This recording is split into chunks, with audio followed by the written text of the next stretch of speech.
कालही सांगितलं की मला हा मुद्दा पटलेला नाही, मला त्यांनी सविस्तर उत्तर देणं अपेक्षित आहे, म्हणून मला प्रश्न विचारायचा आहे. त्यांनी पुन्हा एकदा माईक बंद केलेला दिसतोय. आमच्याकडनं सगळी सहकार्याची भूमिका झाली, आम्ही शांत राहिलो, पण जेव्हा विषय मंजुरीचा प्रश्न येतो तेव्हा त्यांचे लोक दंगा करताना दिसत आहेत.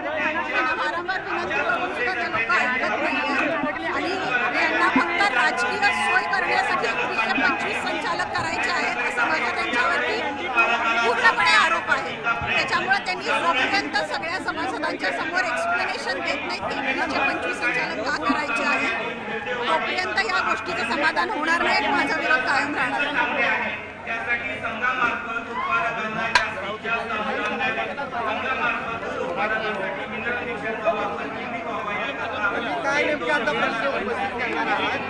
प्रश्नापेक्षा मी आधी म्हटलं होतं माझा आक्षेप मला नोंदवायचा आहे.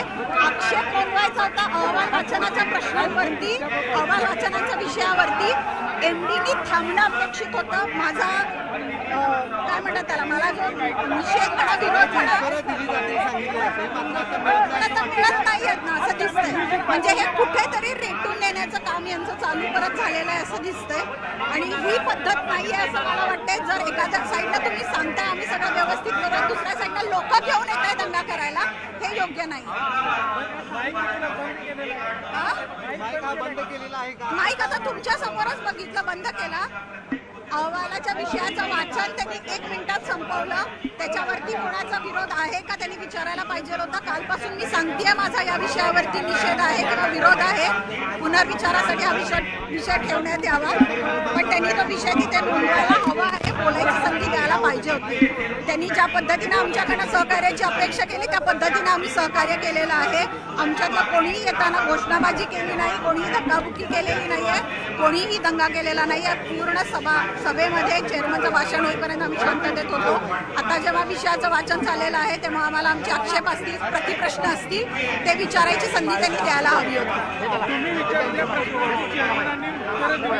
त्याला उत्तरं म्हणत नाही, त्याला पळकुटेपणा म्हणतात माझ्या शब्दामध्ये, की तुम्ही जे काल बोलत होता तेच आज रिपीट केलेलं आहे. जर तुम्हाला खरंच उत्तरं द्यायची होती तर मला प्रश्न विचारून द्यायचा होता. त्याला काही जोडून माझे प्रतिप्रश्न होते ते मी विचारले असते ना त्यांना. तुमच्याकडे लेखी उत्तरं पाठवली आहेत का? जर लेखी उत्तरं अजून पोचलेली नाही आहे, पण जर ते म्हणतात की हट्टी आहे तर माझा हट्ट पूर्ण झाल्याशिवाय मी तो विषयही सोडणार नाही आहे.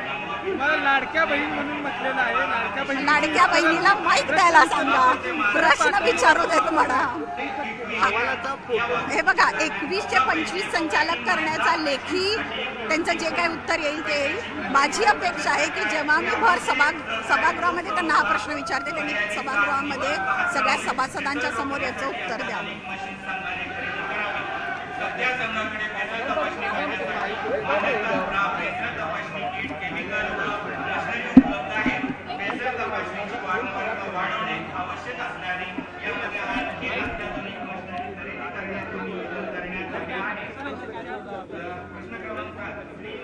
गोकुळची 63वी सर्वसाधारण सभा आणि यामध्ये संचालिका शौमिका महाडिक यांनी काही प्रश्नांवरती आक्षेप घेतलेला होता, काही मुद्द्यांवरती आक्षेप घेत कालपासून त्या आपला मुद्दा मांडत होत्या.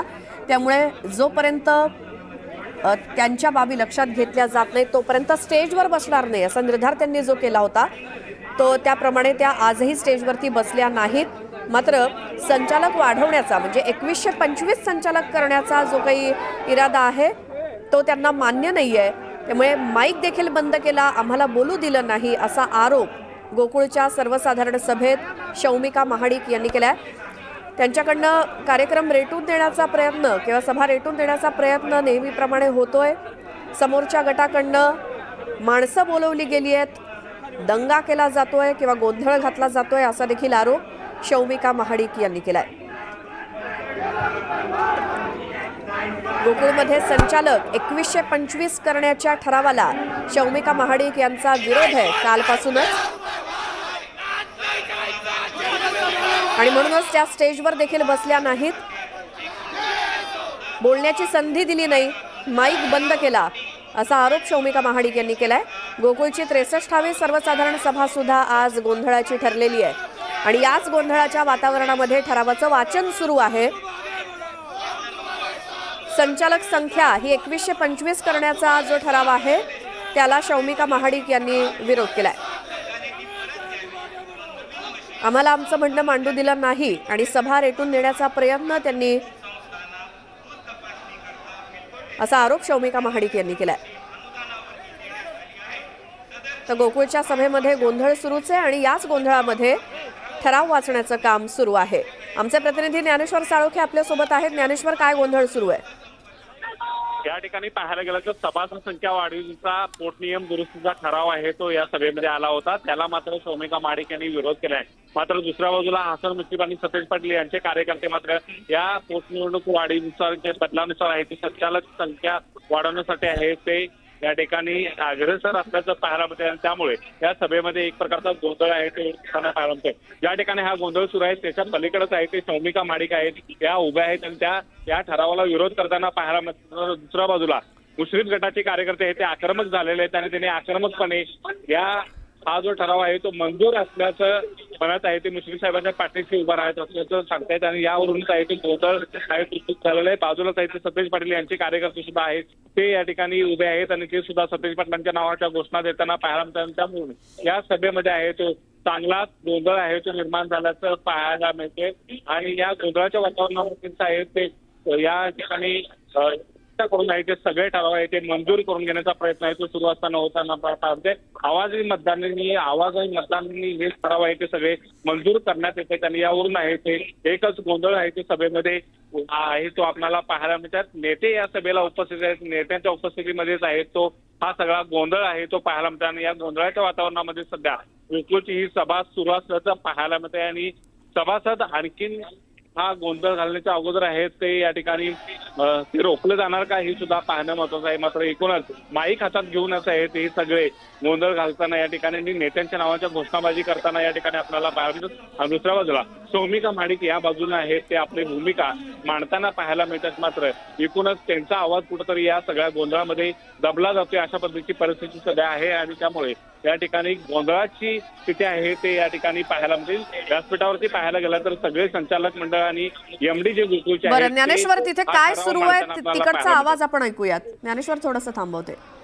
श्री विठ्ठल प्रसाद सहकारी दूध उत्पादक संस्था मर्यादित कराडवाडी तालुका उदरगड हिरक महोत्सवी वर्षानिमित्त संघाने संस्थांना जाजम व घड्याळ भेट वस्तू दिलेली आहे. सदर घड्याळावरती दूध संघाचे संस्थापक चेअरमन श्री आनंदराव पाटील सोयेकर साहेब यांचा फोटो असणे अपेक्षित होते पण तो दिसत नाही. याविषयी खुलासा व्हावा. अनावधानाने राहून गेलेले आहे याबद्दल क्षमस्व. यापुढे दक्षता घेत आहोत.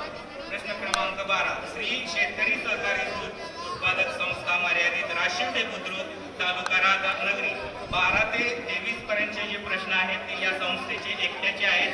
शेतकरी दूध सहकारी संस्था मर्यादित राशिवडे तालुका राधानगरी संघाकडे असणारी डिबेंचर रक्कम रुपये 144 कोटी 21 लाख आहे. ती रक्कम ज्या त्या संस्थेच्या शेअरमध्ये रूपांतर वर्ग करण्यात यावी. संघाकडे ज्या संस्थेचे शेअर भाग भांडवल रुपये 10 लाख इतका टप्पा पूर्ण झालेला आहे अशा संस्थांची भाग भांडवल मर्यादा मात्र एक छोटासा ब्रेक घेऊन लगेच परत येऊया. 20 लाख करून